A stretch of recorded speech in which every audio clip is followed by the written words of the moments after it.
کہ ہمیں یہ پتہ چلے کہ یہ جو مجتہد جو کچھ کر رہا ہے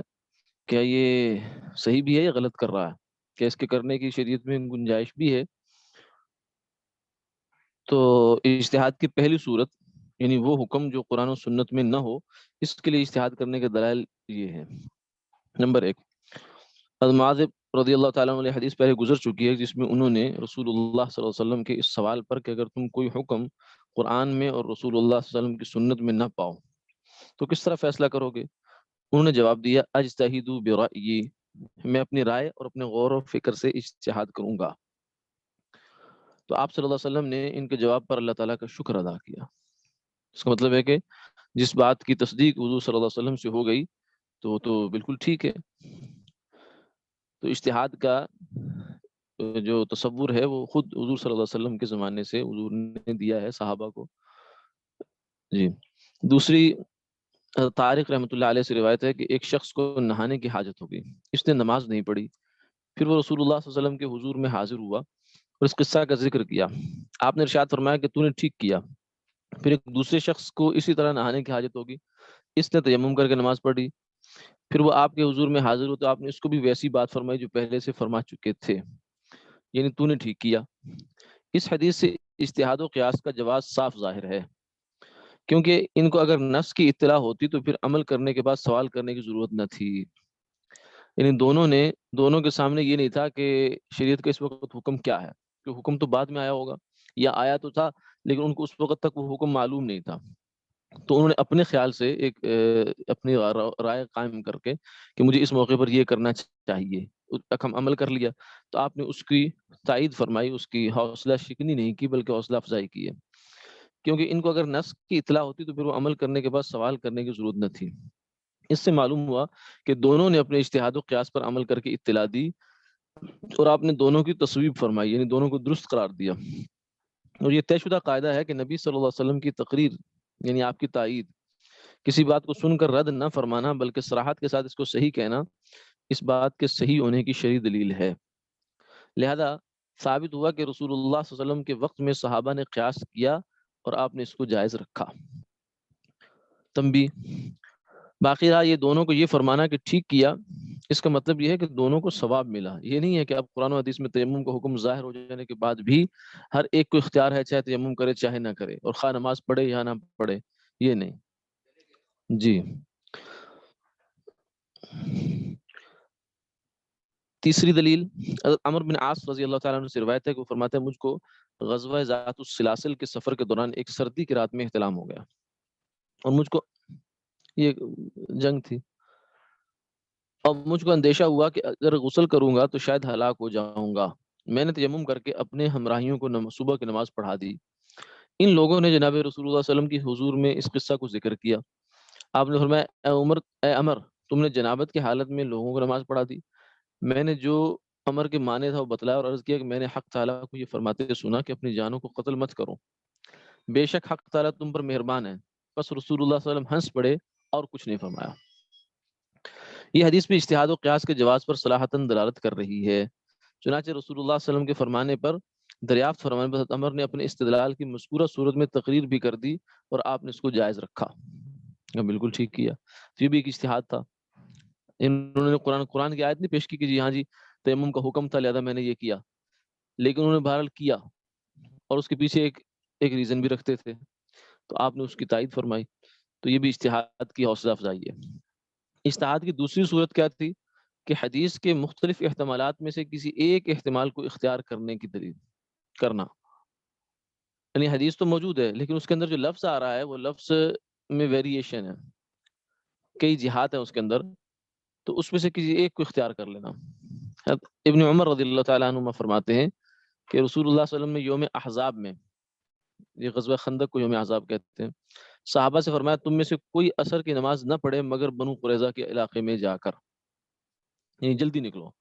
عصر کی نماز وہاں جا کے پڑھنی ہے، راستے میں نہیں پڑھنی۔ پھر بعض صحابہ کو راہ میں عصر کا وقت آ گیا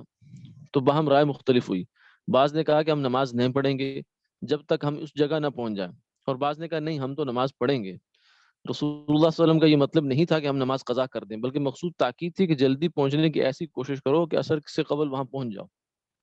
ان دونوں کی آپس میں رائے مختلف ہو گئی۔ پھر یہ قصہ آپ کے حضور میں ذکر کیا،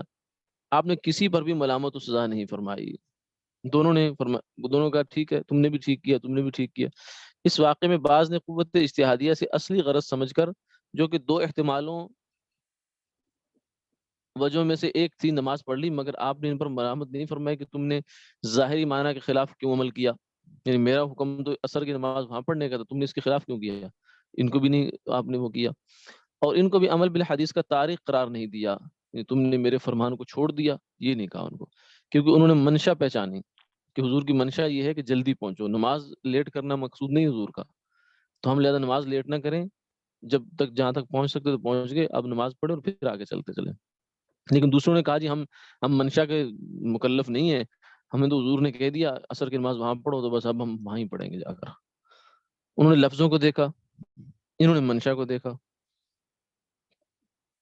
تو ان میں سے ایک جو طرز عمل ہے نا وہ یوں سمجھے کہ محدثین کا ہے اور ایک فقہا کا ہے، ایک جماعت وہ جو الفاظ کو دیکھتی ہے وہ محدثین ہوتے ہیں، زیادہ فوکس الفاظ پہ کرتے ہیں، اور فقہا جو ہوتے ہیں وہ منشا کو پہچانتے ہیں۔ اجتہاد کی تیسری صورت، حدیث کے حکم کی علت کو سمجھ کر اس کے مطابق عمل کرنا، اس کی دلیل کیا ہے؟ انس رضی اللہ عنہ سے روایت ہے کہ ایک شخص نبی صلی اللہ علیہ وسلم کے خاندان والوں کی ایک لونڈی ام ولد سے متہم تھا، یعنی اس کے بارے میں یہ تھا کہ اس نے اس کے ساتھ بدکاری کی ہے، تو آپ صلی اللہ علیہ وسلم نے علی سے فرمایا کہ جاؤ اس کی گردن مارو، اس کو قتل کر دو۔ علی اس کے پاس جب آئے تو اس کو دیکھا کہ ایک کنویں میں اترا ہوا بدن کو ٹھنڈا کر رہا ہے، آپ نے فرمایا باہر نکل، اس نے اپنا ہاتھ دے دیا، آپ نے اس سے نکالا تو نظر پڑنے پر علم ہوا کہ اس کا اعلیٰ تناسل ہی کٹا ہوا ہے، آپ اس کی سزا سے رک گئے۔ علی نے جو حضور نے سزا تجویز فرمائی تھی وہ نہیں دی، رک گئے، اور رسول اللہ صلی اللہ علیہ وسلم کو خبر دی کہ یا رسول اللہ وہاں تو معاملہ ایسا ہے، اس پر تو الزام ہے مگر وہ تو اس کے اندر تو صلاحیت ہی نہیں ہے اس کام کے کرنے کی۔ آپ نے ان کے فعل کو مستحسن فرمایا، پسند فرمایا کہ تم نے اچھا کیا، کیونکہ وہ الزام گویا کہ غلط تھا، وہ ایسا ہو نہیں سکتا تھا۔ اس واقعے میں رسول اللہ صلی اللہ علیہ وسلم کا خاص اور صاف حکم موجود تھا۔ غور کی بات یہ ہے کہ حضور نے جب کہہ دیا قتل کرو تو علی نے قتل نہیں کیا۔ تو اسی طریقے سے بعض لوگ جو ہے نا ہمارے فقہا پر الزام لگاتے ہیں کہ یہ حدیث صاف آ گئی، بھائی تم لوگ اس پہ عمل کیوں نہیں کر رہے ہو؟ بھائی صاف حدیث تو آ گئی، لیکن صاف حدیث کے پیچھے بھی ابھی بہت سی باتیں ہوتی ہیں جن کا صاف ہونا باقی ہوتا ہے، جیسے یہاں تھا صاف حکم موجود تھا مگر علی نے اس کو زنا کرنے کی علت کے ساتھ معلل سمجھا۔ علی نے سمجھا کہ اصل میں حضور کا مطلب یہ تھا کہ چونکہ اس نے زنا کیا ہے لہذا اس کو سزا دو، تو زنا تو ثابت ہی نہیں ہو سکتا اس پر، تو پھر سزا کیسی؟ اور چونکہ اس علت کا وجود نہ پایا اس لیے سزا نہیں دی، اور حضور صلی اللہ علیہ وسلم نے اس کو جائز رکھا بلکہ پسند بھی فرمایا۔ تو اس کا مطلب ہے کہ قرآن اور حدیث پر جو عمل ہوگا وہ اللہ نے بصیرت کے ساتھ کرنا ہے عمل، یہ نہیں ہے کہ بس جو لفظ آ گیا بس اس پہ عمل شروع ہو جائے۔ اجتہاد، جی جی، اجتہاد کی چوتھی صورت، حدیث کا جو حکم بظاہر مطلق ہے اس کو مقید کرنے کے دلائل۔ حدیث میں ایک بات اوپن ہے لیکن آپ اس کو ایک خاص سچویشن کے ساتھ اس کو کر دیتے ہیں، مقید کر دیتے ہیں، یہ بھی ایک اجتہاد کی صورت ہوتی ہے۔ اس کی دلیل کیا ہے؟ انس رضی اللہ تعالیٰ عنہ سے روایت ہے کہ حضرت معاذ رضی اللہ تعالیٰ عنہ رسول اللہ صلی اللہ علیہ وسلم کے پیچھے ایک سواری پر سوار تھے، آپ نے 3 بار پکارنے اور ان کے ہر بار میں جواب دینے کے بعد یہ فرمایا اے معاذ، ان کا لبیک یا رسول اللہ، اے معاذ لبیک یا رسول اللہ، اے معاذ لبیک یا رسول اللہ۔ فرمایا کہ جو شخص صدق دل سے شہادتین کا اقرار کرے، اشہد ان لا الہ الا اللہ و اشہد ان محمد عبدہ و رسولہ، یہ شہادتین ہیں، یعنی ایک شہادت اللہ کی وحدانیت کی اور ایک شہادت حضور صلی اللہ علیہ وسلم کی نبوت و رسالت کی، اس کو اللہ تعالیٰ دوزخ پر حرام فرما دیں گے۔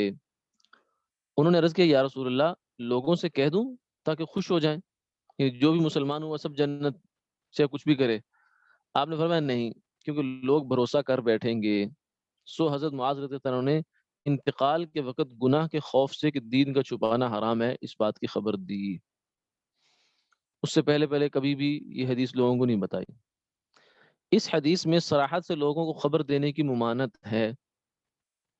اور ممانت بھی مطلق ہے، کسی خاص مدت یا شخص کے ساتھ مخصوص نہیں، مگر حضرت معاذ رضی اللہ عنہ نے قوت اجتہادیہ سے نہیں کو مشورہ پر محمول کیا اور اس کو صرف اس مدت تک مقید سمجھا جب تک لوگوں کے بھروسہ کرنے کا ڈر تھا، یعنی اپنی زندگی میں نہیں بتایا، مرنے سے پہلے بتا دیا، حالانکہ حضور نے فرمایا نہ بتانا. تو نہ بتانا، اب کب تک نہ بتانا، یہ انہوں نے اپنے حساب سے اس کو سیٹ کیا، اپنی فہم سے. تو یہ ہوتا ہے حدیث کے الفاظ بظاہر کھلے ہیں، لیکن آپ اس کو ایک خاص مدت تک، ایک خاص پس منظر میں، ایک خاص افراد تک محدود کر دیتے ہیں. یہ بھی اجتہاد کی ایک صورت ہے اور یہ اس سے ثابت ہے. جی جی. ابو عبد الرحمن سلمی سے روایت ہے کہ حضرت علی رضی اللہ عنہ خطبہ پڑھا اور اس میں یہ بھی فرمایا کہ نبی صلی اللہ علیہ وسلم کے خاندان والوں کی ایک لونڈی نے بدکاری کی تھی، مجھ کو رسول اللہ صلی اللہ علیہ وسلم نے حکم دیا کہ اس کو درے لگاؤں. میں جو اس کے پاس آیا تو معلوم ہوا کہ اس کے ہاں ابھی قریبی بچہ پیدا ہوا ہے. مجھ کو اندیشہ ہوا کہ اس کے درے ماروں گا تو مری جائے گی. پھر میں نبی صلی اللہ علیہ وسلم کی خدمت میں آیا اور اس کا ذکر کیا. آپ صلی اللہ علیہ وسلم نے فرمایا بہت اچھا کیا، ابھی اس کو چھوڑ دو یہاں تک کہ وہ تندرست ہو جائے. اب دیکھیں باوجود ہے کہ یہ حدیث میں کوئی قید نہ تھی، مگر علی رضی اللہ عنہ دوسرے قاعدہ کلیہ پر نظر کر کے قوت اجتہادیہ سے اس کو اس قدرت کے ساتھ مقید سمجھا جو سزا کا تحمل کر سکے، اور اسی پر عمل کیا، اور حضور نے بھی اس کی تحسین کی. حالانکہ حضور نے فرمایا کہ حد لگا دو. علی رضی اللہ عنہ نے دیکھا کہ ابھی یہ حد کا تحمل نہیں رکھتی، اور حضور کو شاید اس کا علم نہیں ہے کہ اس کی کیفیت ایسی ہے، کیونکہ ابھی اس کو 80 کوڑے لگا دے تو مر جائے گی. لہذا انہوں نے اس کو ڈیلے کر دیا. تو یہ بھی مطلق کو مقید کیا. آپ کے حکم میں تو ڈیلے کرنے کی بات نہیں تھی، بلکہ انہوں نے فرمایا ابھی لگا دو جا کے، تو انہوں نے اس کو مؤخر کر دیا. اچھا جی، اب آگے ایک بات یہ آ گئی کہ اجتہاد جائز بھی ہے، اجتہاد ہوتا بھی ہے، لیکن کیا ہر ایرا غیرہ اجتہاد کر سکتا ہے؟ یعنی جس نے بھی دو لفظ پڑھ لیے کہ وہ اجتہاد کا اہل ہے، تو ایسی بات نہیں. اجتہاد کے اہل ہونے کے لیے نا اہل کو اجتہاد کی اجازت نہیں ہے. جس شخص کو قوت اجتہادیہ حاصل نہ ہو اس کو اجتہاد کرنے کی اجازت نہیں. یہ ممکن ہے کہ ایک شخص حافظ حدیث ہو، جیسے ایک شخص حافظ قرآن ہو، قرآن کا حافظ تو ہے، لیکن قرآن کے اندر کہا کیا گیا یہ تو نہیں پتا اس کو. ایسے ایک بندہ حدیث کا حافظ ہے، بخاری شریف ساری زبانی یاد ہے اس کو، لیکن کیا وہ مجتہد بھی ہو سکتا ہے؟ لیکن اس میں قوت اجتہادیہ نہ ہو، یہ ایسا ہو سکتا ہے. بہت ساری حدیثیں یاد ہوں اس کو، مطلب لاکھ سوا لاکھ کے قریب ہے جتنی بھی حدیثیں ہیں، مختلف تعدادیں اس کی ذکر کی گئی، یعنی اکثر و بیشتر حدیثیں اس کو زبانی یاد ہے. ابن عباس رضی اللہ عنہ سے روایت ہے کہ رسول اللہ صلی اللہ علیہ وسلم کے زمانہ میں ایک شخص کے کہیں زخم ہو گیا، پھر اس کو احتلام ہو گیا. ساتھیوں نے اس کے لیے غسل کا حکم دیا، اس نے غسل کیا اور مر گیا. اس نے لوگوں سے پوچھا بھائی کیا کروں میں، غسل کی حاجت ہو گئی ہے تو مجھے غسل ہی کرو. جنگ ہوئی تھی، زخم تو گہرے تھے، تو انہوں نے کہا نہیں تجھے غسل ہی کرنا پڑے گا. اور جب اس نے غسل کیا تو بیچارہ مر گیا. وہ ہو گیا ہوگا جراثیم جیسے پھیل جاتے ہیں. پھر اس کو یہ خبر رسول اللہ صلی اللہ علیہ وسلم کو پہنچی. آپ نے ارشاد فرمایا کہ ان لوگوں نے اس کو قتل کیا، اللہ ان کو قتل کرے. یعنی نااہل تھے تو کیوں انہوں نے ایسا فیصلہ کیا اس کا؟ کیا ناواقفیت کا علاج دریافت کرنا نہ تھا؟ اپنے پاس سے فتویٰ ٹھوک دیا اس کے اوپر کہ تجھے غسل کرنا پڑے گا، تو یہ تو بھائی ایسے ہی کرنا پڑے گا. جیسے ہمارے یہاں ہوتا ہے کہ ہمارے یہاں معاشرے میں ہر بندہ حکیم بھی ہے اور وہ بھی ہے مفتی بھی ہے. کسی سے کوئی بیماری ڈسکس کریں تو علاج بتاتا ہے، اور مسئلہ ذکر کریں تو فتویٰ دیتا ہے. تو یہ چونکہ نااہل تھے اس لیے فرمایا ناواقفیت کا علاج دریافت کرنا نہ تھا. اس کو تو اس قدر کافی تھا کہ تیمم کر لیتا اور اپنے زخم پر پٹی باندھ لیتا، پھر اس پر مسح کر لیتا اور باقی بدن دھو لیتا. یعنی یہ بھی اس کی گنجائش تھی. ان امرائیوں نے اپنی رائے سے آیت قرآنی وَإِن كُنتُمْ جُرْمًا فَطَّهَّرُوا معذور وغیر معذور دونوں کے حق میں عام، وَإِن كُنتُمْ مَرْضَىٰ وَعَلَىٰ سَفَرٍ ان کو حدث اصغر کے ساتھ خاص سمجھ کر یہ فتویٰ دے دیا. انہوں نے کہا جو قرآن میں تیمم کا حکم ہے نا وہ تو صرف بے وضو کے لیے، بے غسلے کے لیے نہیں ہے. لہذا اس کو انہوں نے کہا نہیں تیرے لیے تو تیمم ہی بنتا ہے، نہیں تیمم نہیں ہو سکتا، تو غسل ہی کرنا پڑے گا تو بہرحال. اور جب کہ تھا اس کے لیے بھی وہ حکم، تو ان سے وہی غلطی بلنڈر ہو گیا. یہ رسول اللہ صلی اللہ علیہ وسلم کا اس فتوے پر رد و انکار فرمانا اس وجہ سے تو نہیں ہو سکتا کہ اجتہاد و قیاس حجت شریعت نہیں، کیونکہ اس کا حجت اور معتبر ہونا تو اوپر ثابت ہو چکا. بس معلوم ہوا کہ یہ فتویٰ دینے والے اجتہاد کی صلاحیت و قوت نہ رکھتے تھے، اس وجہ سے ان کے لیے قیاس سے فتویٰ دینا جائز نہیں رکھا گیا. عطا ابن یسار رضی اللہ عنہ قال، عطا ابن یسار سے روایت ہے کہ ایک شخص نے حزب اللہ بن عمر بن عاص رضی اللہ عنہ سے مسئلہ پوچھا کہ کسی شخص نے اپنی بیوی کو صحبت سے قبل 3 طلاقیں دے دی، یعنی ابھی رخصتی نہیں ہوئی اور طلاقیں دے دی. عطا رحمۃ اللہ نے جواب دیا کہ کنواری کو ایک ہی طلاق پڑتی ہے۔ عبداللہ بولے کہ تم تو محض واعظ آدمی ہو، خطیب آدمی ہو، پبلک ڈریس کرنا تمہیں اچھا آتا ہے ڈریس کرنا،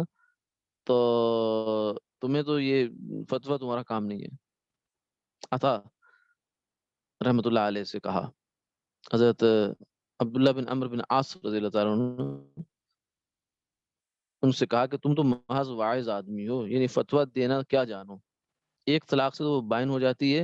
اور 3 طلاق سے حلالہ کرنے تک حرام ہو جاتی ہے۔ عطا رحمۃ اللہ علیہ کے ان کے اتنے بڑے محدث اور عالم ہونے کے باوجود، عطا عام آدمی نہیں تھے، محدث بھی تھے، عالم بھی تھے، حضرت عبداللہ نے ان کے فتوے کو مازن کی قوت اجتہادیہ کی کمی کی وجہ سے معتبر و معتد بھی نہیں سمجھا، کیونکہ فتوے کے لیے پھر اپنی شرائط اپنی اہلیت چاہیے، یہ نہیں کہ ہر آدمی جو ہے وہ جو بھی عالم ہے وہ فتویٰ دے سکتا ہے، یہ جو اچھا خطیب ہے، کیونکہ عوام کی نظر میں العالم من صعد المنبر، عالم وہ ہوتا ہے جو ممبر پر اچھی طرح گرجتا برستا ہے، یہ تو بڑا عالم ہے کیونکہ بڑی باتیں کرتا ہے۔ تو علم اور چیز ہے اور تقریر کرنا اور چیز ہے۔ ایسا ممکن ہے کہ ایک بڑا مفتی ہو اور اس کو تقریر نہ کرتا ہو، کر ہی نہ سکتا ہو، صلاحیت نہ ہو۔ تقریر ایک اور صلاحیت ہے، تصنیف و تالیف ایک اور صلاحیت ہے، اور فتویٰ دینا ایک اور صلاحیت ہے۔ تو کہیں جمع بھی ہو جائیں گی، کہیں نہیں بھی ہوں گی۔ اور انما انت قاص، تم تو محض واعظ ہو، کہہ کر ان کے مجتہد نہ ہونے کی طرف اشارہ فرما دیا، جس کا حاصل یہ ہے کہ نقل روایت اور چیز ہے اور افتاء اور اجتہاد علیحدہ چیز ہے، یعنی حدیثیں بیان کرنا یا لوگوں میں واعظ کہنا یہ اور چیز ہے۔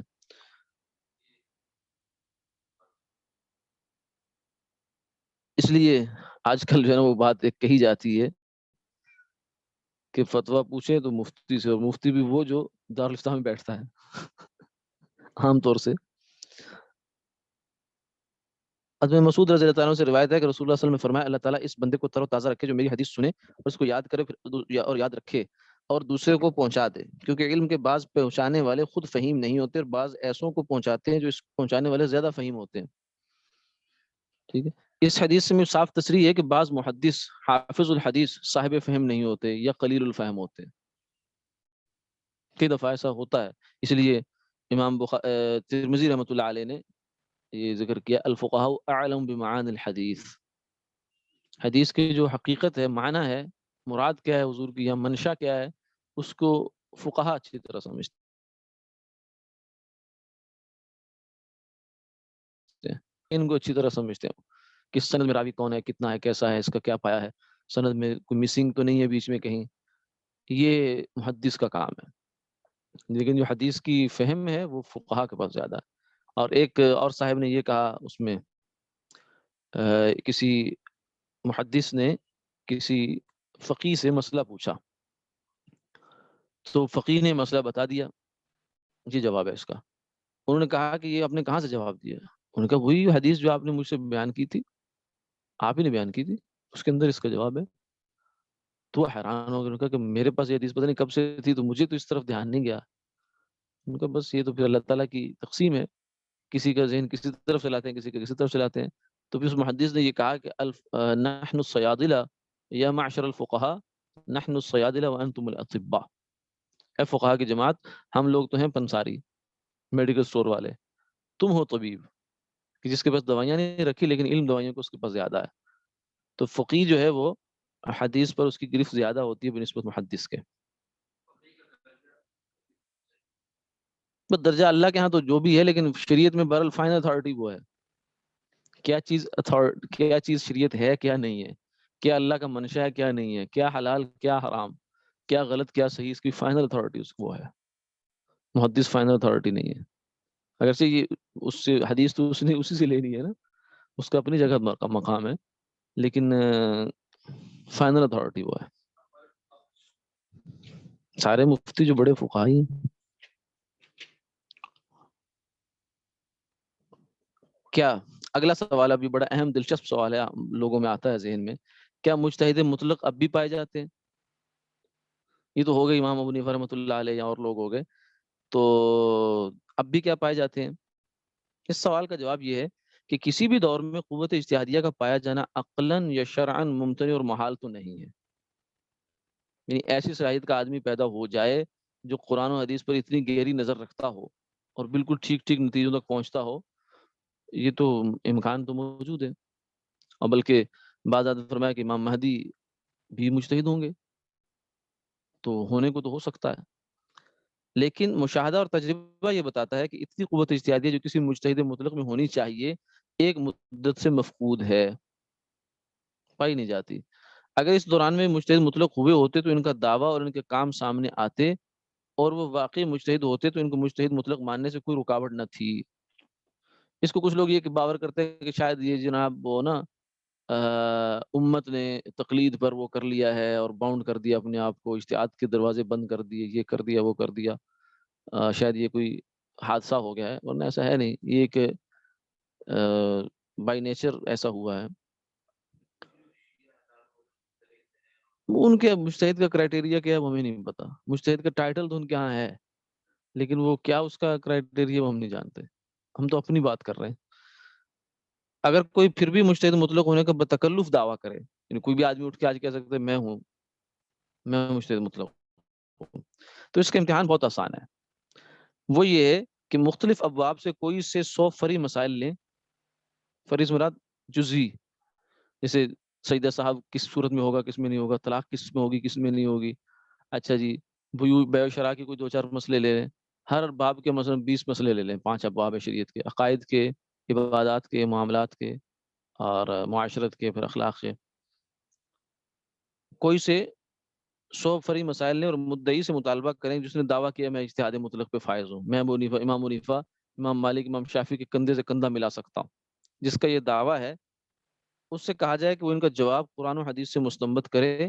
اور جن اصول پر استنباط کرے خود ان کو بھی قرآن و حدیث کی عبارت یا اشارہ سے دلیل عقلی شافی سے ثابت کرے، یعنی اصول چرانے نہیں ہیں،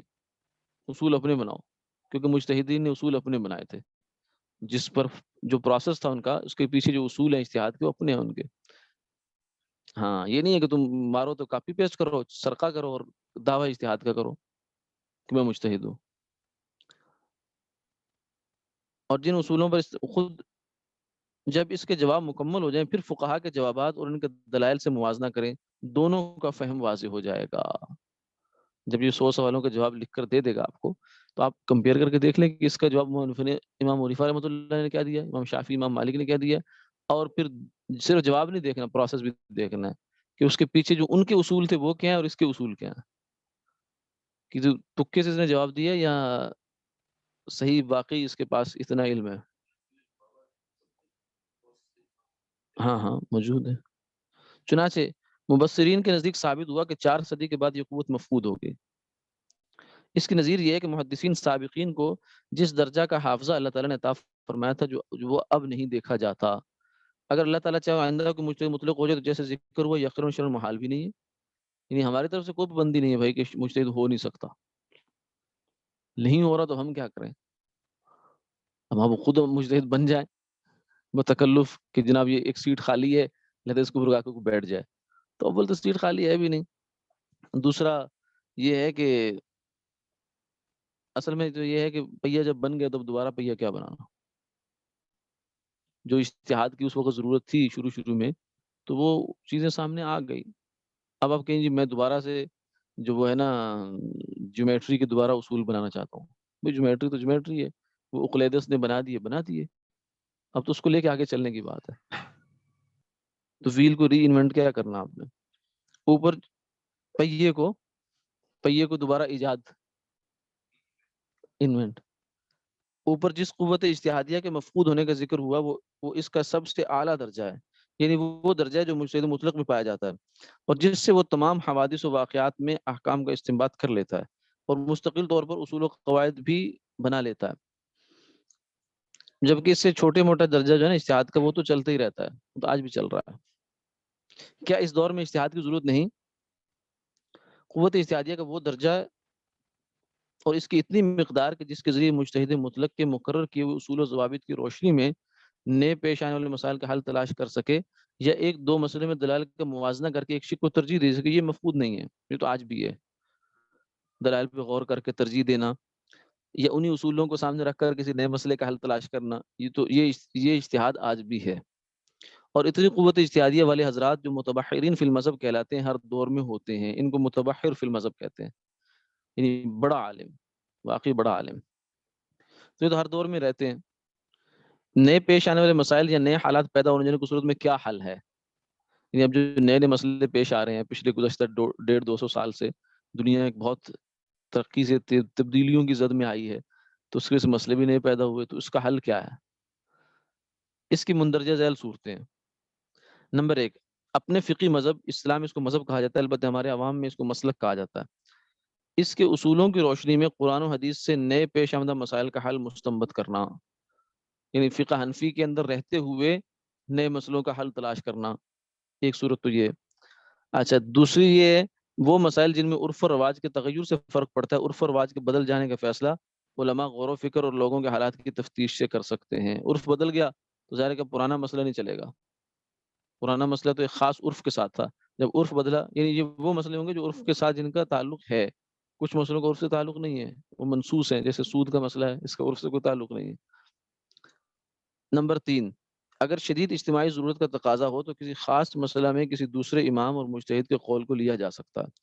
اسی وجہ سے علماء حنفیہ میں سے متاخرین نے، یعنی بعد کے لوگوں نے،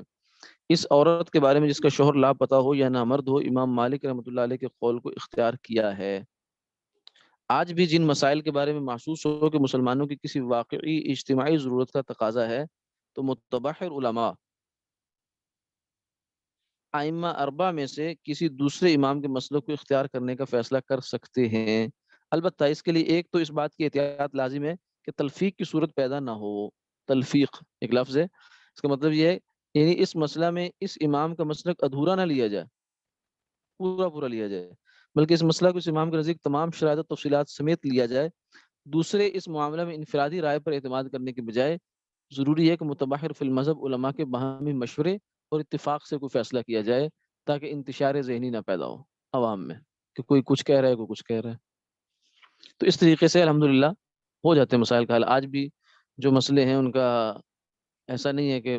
آپ کہیں کہ نہیں یہ کوئی مسئلہ ہمارا حل نہیں ہوتا، جو بھی نئی نئی چیزیں آئی ہیں اس کے لحاظ سے اس کے حل بھی ہوتے رہے ہیں، ہو رہے ہیں۔ تو اس لیے کوئی نیا مجتہد مطلق پیدا کرنے کی ضرورت کم سے کم علماء کو تو نہیں ہے۔ کسی کو ویسے خواہش ہو تو خواہش تو ہر خواہش تو پوری نہیں ہوتی، ہزاروں خواہشیں ایسی کہ ہر خواہش پہ دم نکلے، بہت نکلے میرے ارمان، لیکن پھر بھی کم نکلے۔ جی